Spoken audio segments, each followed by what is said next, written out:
नमस्कार दोस्तों, bank Nifty analysis की एक और वीडियो में आपका स्वागत करता हूं। दोस्तों, बैंक निफ्टी की फाइनल क्लोजिंग हमें मिली है 43,219 की और ये लास्ट डे की क्लोजिंग से लगभग 278 पॉइंट नीचे आके बैंक निफ्टी ने यहां पे क्लोज किया है। बैंक निफ्टी ने जो लो लगाया था वो लो लगाया था 43,080 के आसपास का लो लगा के इसने 278 के आसपास 219 के आसपास जाके इसने क्लोजिंग किया है। यानी नीचे से देखा जाए तो लगभग बैंक निफ्टी ने लगभग 130 पॉइंट ऊपर जाके यहाँ पे बैंक निफ्टी ने क्लोजिंग दी है। तो और यहाँ पे ये जो कैंडल देखिए कंटिन्यू यहाँ पे 3 दिनों से रेड कैंडल यहाँ पे बनती हुई आ रही है। अब हमारे पास जो सपोर्ट है, इंपॉर्टेंट जो सपोर्ट है ना, वो सपोर्ट अगर इंट्राडे के लेवल से देखा जाए तो 42,950 हमारे लिए एक इंट्राडे सपोर्ट का काम यहाँ पे कर सकता है। डेली चार्ट पे जो सपोर्ट निकल के आएगा वो 42,800 के नीचे, अगर 42,800 के नीचे हम क्लोज करते हैं तो फिर यहाँ पे बेरिश हो जाएंगे हम, और यहाँ पे जो टारगेट निकल के आएगा वो 42, 41 और 39, ये 3 टारगेट निकल के आएंगे फिर डेली चार्ट पे। अभी हमारे पास स्ट्रॉन्ग बेस है क्योंकि कई बार हमने इस लेवल को टेस्ट किया और इसी लेवल को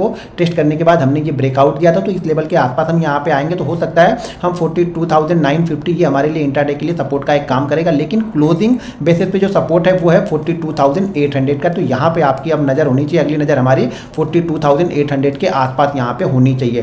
42,800 के नीचे क्लोज करते हैं तो फिर 800 से लेकर के 1200 पॉइंट की जगह नीचे की साइड में और बैंक निफ्टी पे ओपन हो जाएगी नीचे के लिए। यहाँ पे ऊपर की साइड में जाने के लिए बैंक निफ्टी को अब 44,000 के ऊपर क्लोज करना पड़ेगा या फिर 42,800 से लेकर के 4300 के बीच में इसको कंसोलिडेट 1-2 दिन कंसोलिडेट करने के बाद फिर ऊपर निकलेगा तो हम टारगेट यहाँ पे वापस 43,900 के टारगेट के लिए इसको देख सकते हैं। लेकिन उसके लिए कम से कम 1-2 दिन यहाँ पे होल्ड करना चाहिए। ऐसा नहीं कि यहाँ पे और यहीं से ऊपर जाने लगा तो आप यहाँ पे बाइंग करेंगे तो आप ट्रैप हो सकते हैं। यहाँ पे कंसोलिडेट करेगा 1-2 दिन और उसके बाद उस कंसोलिडेशन का ब्रेकआउट करेगा तब हम इसको देख सकते हैं, जो कि टारगेट यहाँ पे आपको 44,000 के आसपास का रहेगा बैंक निफ्टी में। अब चलिए 15 मिनट के चार्ट पे देखते हैं कि मंडे के सेशन में हम बैंक निफ्टी को किस तरीके से ट्रेड कर सकते हैं, क्या इंपॉर्टेंट लेवल होगा और किस लेवल के आसपास हम ट्रेडिंग सेटअप यहाँ पे देख सकते हैं। मॉर्निंग सेटअप क्या बन सकता है बैंक निफ्टी में।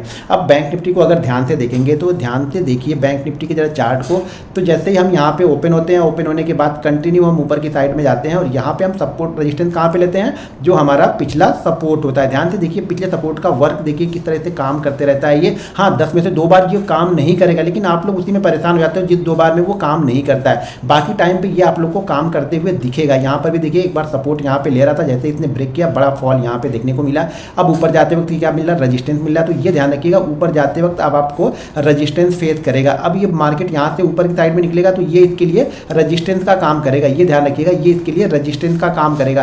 तो आपको जो भी कुछ प्ले करना है पहला मूवमेंट आपको यहीं तक का मिलेगा। अगर मान लीजिए गलती से आपने बाइंग किया और मार्केट ऊपर जा रहा तो इस लेवल के आसपास आपकी नजर होनी चाहिए, क्योंकि ये लेवल अब हमारे लिए रजिस्टेंस का काम करेगा। जैसे हम इसको निकालेंगे अब हमारे पास ऊपर की साइड में ये रजिस्टेंस का काम करने लगेगा, उसके ऊपर निकलेंगे तो अब हमारे लिए ये रजिस्टेंस का काम करने लगेगा। तो जो पहले मार्केट सपोर्ट देख रहा था अब मार्केट सपोर्ट नहीं देखेगा, अब मार्केट ये रजिस्टेंस फेस करेगा, यानी रजिस्टेंस देखते हुए यहाँ पे चलेगा बैंक निफ्टी में। तो चलिए अब 15 मिनट के चार्ट पे हम देख लेते हैं। दोस्तों, अगर आप भी हमारा लर्निंग ग्रुप ज्वाइन करना चाहते हैं तो वीडियो के डिस्क्रिप्शन में लिंक है, उस लिंक के जरिए जाके आप Zerodha, angel broking, Upstox, Reliance blue, fire, ICICI direct में किसी एक के साथ डीमेट अकाउंट ओपन करके आप हमारा लर्निंग ग्रुप ज्वाइन कर सकते हैं। अब यहाँ पे ध्यान से देखिए बैंक निफ्टी ने यहाँ पे क्लोज किया है। अब ये एक रेंज बनी हुई है, ध्यान से देखिएगा तो ये एक रेंज है। यहाँ पे हम रेंज के अंदर में यानी 400 ऊपर की साइड में और नीचे की साइड में यहाँ पे देखा जाए तो ये है 43,100 के आसपास का है। अगर बैंक निफ्टी इसी जोन में कहीं पे ओपन होता है और ओपन होने के बाद में अगर नीचे की साइड में ये 43,100 को ब्रेक करता है तो एक मूवमेंट आप यहाँ पे प्ले कर सकते हैं। पहला टारगेट जो रहेगा वो रहेगा 42,980 का। ध्यान रखिएगा 42,950 इंट्राडे के लिए सपोर्ट है, तो पहला टारगेट 42,980 के आसपास का होना चाहिए। सेकंड जो टारगेट निकल के आएगा 42,822 का, और थर्ड जो यहाँ पे हमारा टारगेट आएगा 42,680 का। ये 3 टारगेट बैंक निफ्टी में देखने को मिल सकते हैं। लेकिन ध्यान रखिएगा ये टारगेट इसके और इसके बीच में एक स्ट्रांग सपोर्ट है, जैसा कि मैंने पहले भी आप लोग को डेली चार्ट पे दिखाया था। इसके बीच में सपोर्ट है, तो इसके और इसके बीच में अगर आपके पास पोजीशन बनी हुई है, मान लीजिए आपने यहाँ पे पोजीशन बनाई है, यहाँ पे मार्केट आ चुका है, 100 क्वांटिटी आपने ली है, 75 क्वांटिटी आपने प्रॉफिट बुक किया, फिर इसके लिए वेट कीजिए। इस जोन के बीच में मेरे ख्याल से सेटअप बनाना या ट्रेड करना थोड़ा सा रिस्की हो सकता है, तो यहाँ पे नज़र जरूर रखिएगा।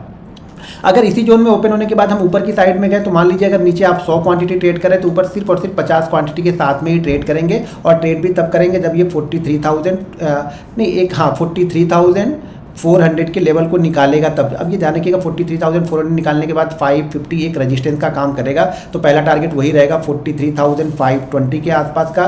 सेकंड टारगेट रहेगा 43,000, सॉरी ये 43 है, 43,620 जो कि कल का हाई इसने क्रॉस नहीं किया, तो ये हमारा रहेगा। और इसके ऊपर फिर देखेंगे किस तरीके के मूवमेंट बनते हैं इस जोन में अगर ओपन होते हैं तब। अगर हम किसी कारणवश गैप डाउन ओपन होते हैं, गैप डाउन कहाँ पे ओपन होते हैं 42,800, 42,900, तो यहाँ पे थोड़ा सा अलर्ट रहिएगा। पहली कैंडल अगर कोई हैमर कैंडल बनी तो छोटी क्वांटिटी के साथ मैं बोल रहा हूँ, ऊपर जाते वक्त क्वांटिटी आपकी छोटी ही रहनी चाहिए, क्योंकि मार्केट का ट्रेंड थोड़ा सा मुझे लग रहा है कि चेंज हो सकता है 42,800 के नीचे। तो ये नज़र बना के रखिएगा, यहाँ पे छोटी क्वांटिटी अगर हैमर बनती है तो छोटी क्वांटिटी के साथ में हम बाइंग करेंगे और मोमेंटम को ट्रेड करेंगे। बस मोमेंटम जहाँ तक जाएगा वहाँ तक हम, उसके बाद हम प्रॉफिट बुक कर लेंगे। जैसे हमें रेड कैंडल बनती हुई दिखेगी 5 मिनट पे हम यहाँ पे प्रॉफिट बुक करके निकल जाएंगे। ज़्यादा लालच यहाँ पे नहीं करना है ऊपर की साइड में।